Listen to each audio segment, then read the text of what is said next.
Welcome back, everyone, to the smartest year ever, our quest to become the world's greatest conversationalist. My name is Gordy, and I was just wondering, why did Yankee Doodle stick a feather in his cap and call it macaroni? That don't make no sense at all. Or does it? Like and subscribe if you haven't, so you can keep up every single day. I do this every single day this year. Yankee Doodle is one of America's most iconic and enduring patriotic songs. You know the chorus, Yankee Doodle went to town riding on a pony, stuck a feather in his cap and called it macaroni. But have you ever wondered why the heck did he call it macaroni? What does macaroni mean here? Why would sticking a feather in your cap make you macaroni? Is this just some weird food reference? Were feathers different back then?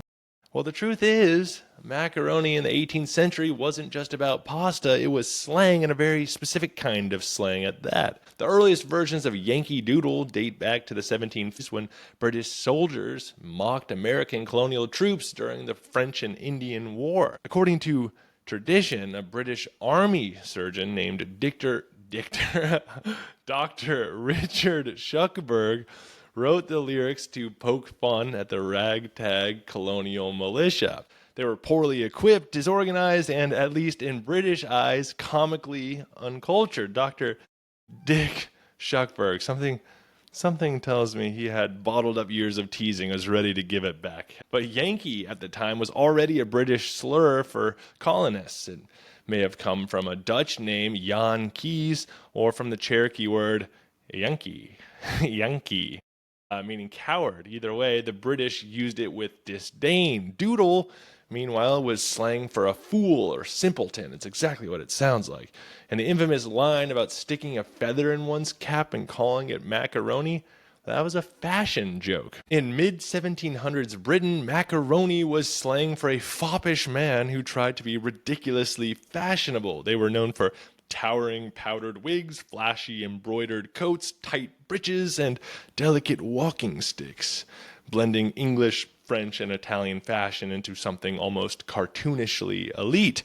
Think 18th century peacock men obsessed with continental flair and totally divorced from rural colonial sensibilities. So the lyrics mocked colonists for thinking that putting a feather in a hat made them stylish. To British elites, it was like calling someone a clueless hipster, essentially. But then the Americans used that old Uno reverse card and we embraced it.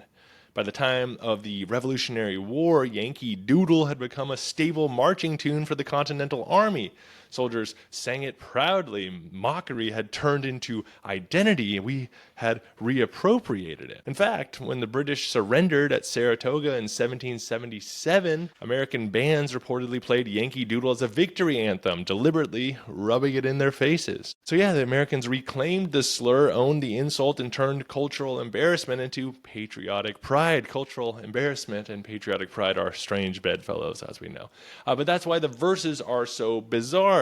New ones were added constantly by different regiments. Some political, some obscene, many just don't make any sense at all. And the point wasn't lyrical coherence, the point was spirit. And the melody itself is even older. It's thought to date back to a medieval nursery rhyme, with versions appearing in early 18th century European songs. That's part of what made it so contagious. It was already familiar and it was easy to rewrite on the fly. Over time, I actually remember versions of this song on the bus going to elementary school that were pretty obscene. So it's true. You don't have to be too educated. You could have the education of a second grader and add your own verses. But over time, Yankee Doodle became one of the most enduring pieces of American folk music. By the 1800s, it was taught in schools. During the Civil War, both Union and Confederate soldiers sang parody versions. And in 1904, it was officially designated the state anthem of Connecticut. Today, it's mostly seen as a kid's song or a harmless bit of 4th of July flair. But Yankee Doodle was one of America's first great acts of cultural judo, taking mockery and turning it into identity.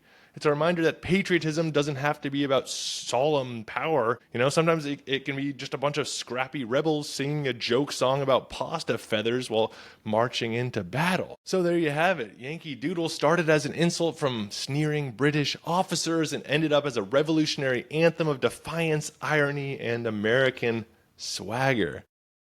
Thanks to all my sources, which can be found in the YouTube description. As always, please give me a like, rate, subscribe, share this with someone who likes this sort of thing. Go check out the 1-minute version I do of all of these. At Smartest Year Ever, everywhere on social media for that 1-minute clip. And in the meantime, stay curious and stay clever on our quest to become the world's greatest conversationalists. I will see you tomorrow in the Smartest Year Ever.